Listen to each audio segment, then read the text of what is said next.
Let me ask you something. Have you ever woken up after a full 8 hours of sleep and still felt completely wrecked? Not a little sleepy. Wrecked. Your eyes are open, but your brain hasn't switched on yet. Your body feels like it already lived through an entire day before the day even started. You sit on the edge of your bed, and the first thought in your head is, I'm exhausted, and I just woke up. So you reach for your phone. 15 minutes of scrolling. Then coffee. Then more coffee.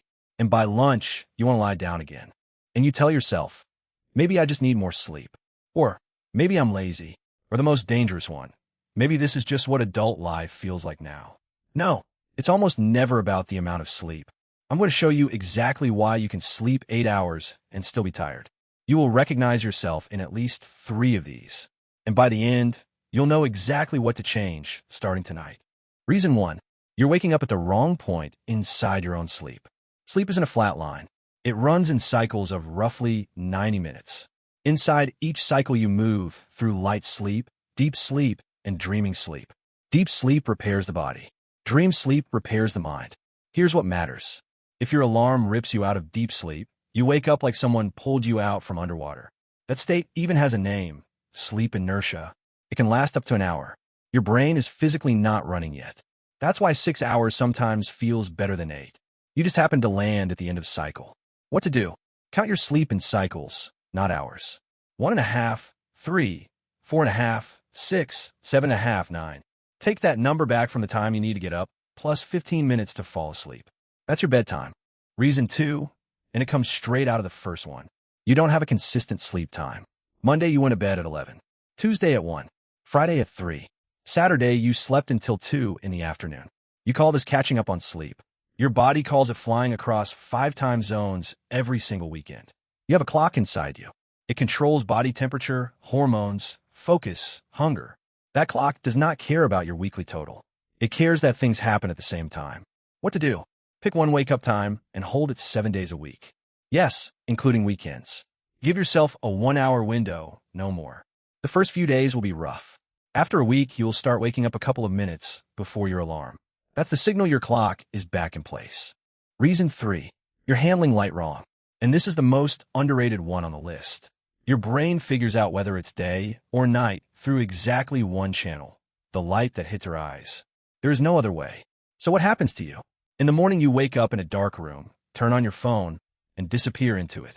Your eyes see no daylight until you actually leave the house. And in the evening, it's the opposite. Bright ceiling lights, a laptop, a phone screen 8 inches from your face in a dark room. To your brain, that reads as morning is night, evening is noon.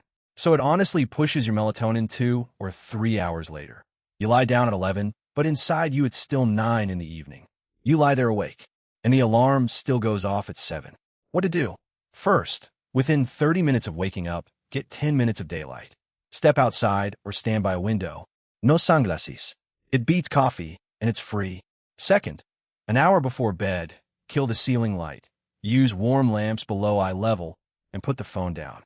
If that's impossible, at least drop the brightness all the way. Reason 4, coffee at the wrong time. While you're awake, a chemical builds up in your brain that creates the feeling of tiredness. Caffeine doesn't remove it. It just blocks the receptors. The tiredness is still there. You simply can't hear it for a while. When the caffeine wears off, everything you accumulated lands on you at once. That's your 3 o'clock crash. And here's the part people miss. Half of the caffeine you drink is still in you 5 to 6 hours later. Coffee at 4 in the afternoon is roughly half a cup of coffee at the moment you go to bed.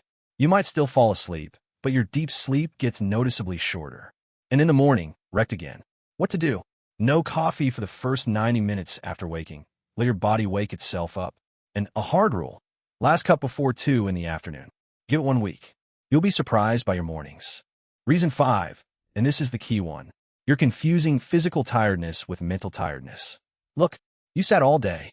Physically, you spent almost no energy. But you made hundreds of micro switches.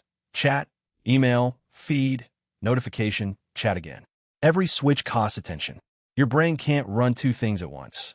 It just jumps between them fast and pays a price for every jump. By evening, you're as drained as if you'd been unloading trucks. So you go rest, you pick up your phone and scroll for 2 hours. That's not rest. You just gave an exhausted brain 500 more switches. It's like treating tiredness with a sprint. The tell is simple. You can't hold your attention on one task for 10 minutes, but you can watch short videos for 3 hours. That means you're not sleepy. You're overloaded. What to do? Real rest for your brain is boredom. A walk with no headphones. 20 minutes of lying there staring at the ceiling. Washing dishes in silence. The first few days it'll feel unbearable. That feeling is the overload leaving. Reason 6. You're waiting for energy so you can start moving. It works the other way around. Energy doesn't come first. Movement comes first, then energy. When you move, blood flows harder, your brain gets more oxygen, and your body understands it's daytime. We're alive right now. When you don't move for 12 hours straight, your body draws the only logical conclusion. Apparently, we're resting. And it starts switching off the lights. What to do? You don't need a gym or an hour-long workout if you can't handle that yet. Start with 2 things.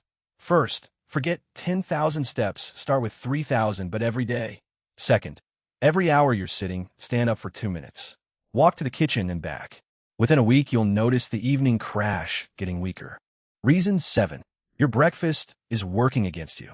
You wake up, and the first thing that goes in is something sweet or fast carbs.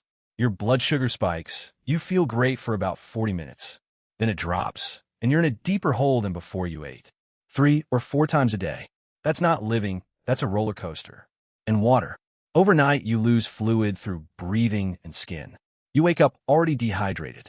And being dehydrated by just a couple of percent means brain fog, weakness, and a headache, which you then treat with coffee. In other words, with more dehydration. What to do? A glass of water right after waking, before coffee. Breakfast with protein, eggs, cottage cheese, something solid. Not coffee and a pastry. And keep a water bottle in your line of sight. You don't drink when you're thirsty, you drink when you see it. And reason 8, the one almost nobody talks about. You have 20 open tabs in your head. An unfinished task doesn't disappear when you stop thinking about it. Your brain keeps it running in the background and keeps spending resources on it. That conversation you're avoiding. That payment. That message you haven't answered in 9 days. You can sleep 9 hours, but if a dozen of those are running in the background, you wake up already tired. Because you never actually shut down. What to do? In the evening, an hour before bed, write down everything sitting in your head. All of it. No order, no judgment. It takes 7 minutes. Your brain lets go of what's written down. It no longer has to hold it.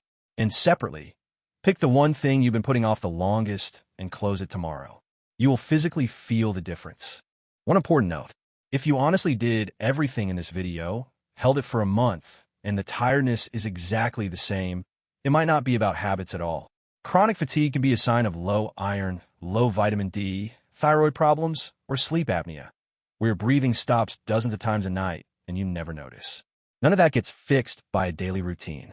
It gets fixed by blood work and a doctor. Don't try to tough it out. Let me put all of this into one simple 7-day plan. Don't do all 8 at once. You'll break by day 2. Day 1, lock your wake-up time. Same time, 7 days. Day 2, add 10 minutes of daylight in the morning. Day 3, last coffee before 2 in the afternoon. Day 4, a glass of water and a protein breakfast. Day 5, 3,000 steps and standing up once an hour. Day 6, 1 hour before bed with no phone. Write your list on paper instead. Day 7, close the one thing you've been dragging for a month. That's it. 7 days, 1 change each. That's not hard. What's hard is living in this fog for another year. And the last thing, you're not lazy. You're not broken. And you don't just need more sleep. For years, you've been doing small things that quietly drained your energy. And it will come back just as quietly once you stop doing them. Start with 1 item. Tonight, not 8. If this helped, subscribe. Videos like this drop every week. And tell me in the comments which reason was you. I'm pretty sure you found yourself in at least 3.